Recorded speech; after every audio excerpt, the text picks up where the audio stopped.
Hi, Joanne again here. I am continuing managing negative emotions, managing negative feelings.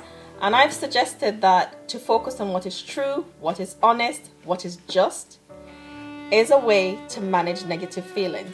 Because the battle is won or lost in our thoughts. And if you dwell on negative things, then it's going to impact how you feel. And so I've been teaching to focus on what is true. I've been using as the guide Philippians 4 verse 8, where Paul says, whatsoever things are true, whatsoever things are just, whatsoever things are honest and praiseworthy, if there is virtue or praise, think on those things. And I tell you, if you're thinking thoughts of defeat, you're not praising.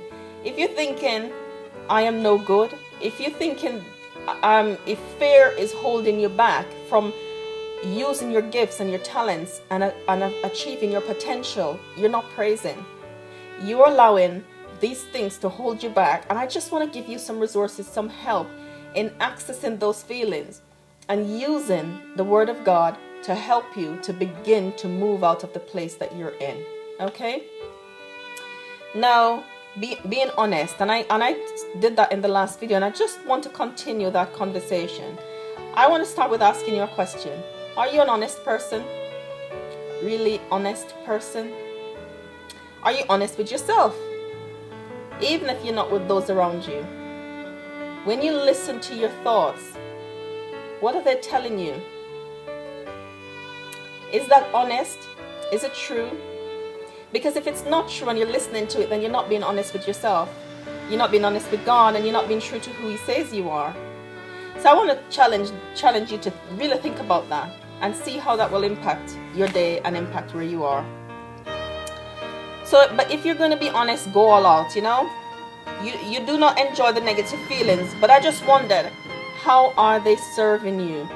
Because sometimes we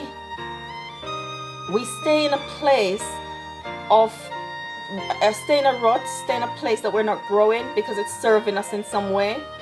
And bear with me while I explain that, because you might be really cross at me right now thinking, well, no, I don't like where I am. But how is it serving you? It's serving you in some way, otherwise you wouldn't still be there. And I know that's a challenging thing to face, but if we're going to be honest, let's be honest. So, right. Now, not the feelings I'm talking about, but it's what it does. How is that serving you? Remember that how we think affects how we feel. So, how do you honestly think about you? For example, when you're thinking of feelings of defeat and it's causing you to stay in your dressing gown all day, sit on the couch and watch television, how is that serving you?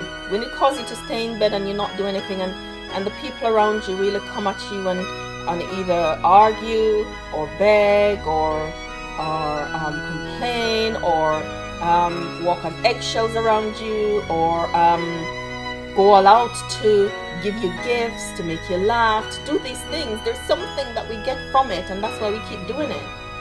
And I know it's a challenging thought, but I want you to really, really scrutinize it. Think about it. What am I getting from this place? When I display negative feelings, when I display anger and irritation, that keeps people away from me. Nobody wants to come near me. And that's okay, because I want to be on my own anyway. But also, we sabotage ourselves with those things. But that's for another video. So, you're angry, you're irritated, you're an irritable person. You will tell people off and tell people your mind. And so that causes some people to stay away from you. So they're truths that people could tell you, but they're afraid to because they're afraid of your reaction. Now, you don't like that reaction, but you do it because it serves you in that way. And I want you to really think and challenge that. And I know this is useful even for Christians, because we do it too. Okay?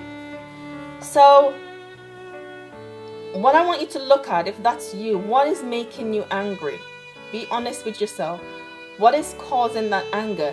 It could be that where you are right now, you're not happy about it. It could be that you'd like to change some things about your life, but feel like you're in a catch-22 position. The ceiling is thick and you can't break through. And you're between a rock and a hard place and you don't know how to get out of it. And so, in order to get out, to not knowing how to break out, you just get angry. You're irritable. because you're frustrated. You feel like everything that you've tried, nothing works. And nothing works, and so what's the point in trying? You look around you and you see that your situation's not improving.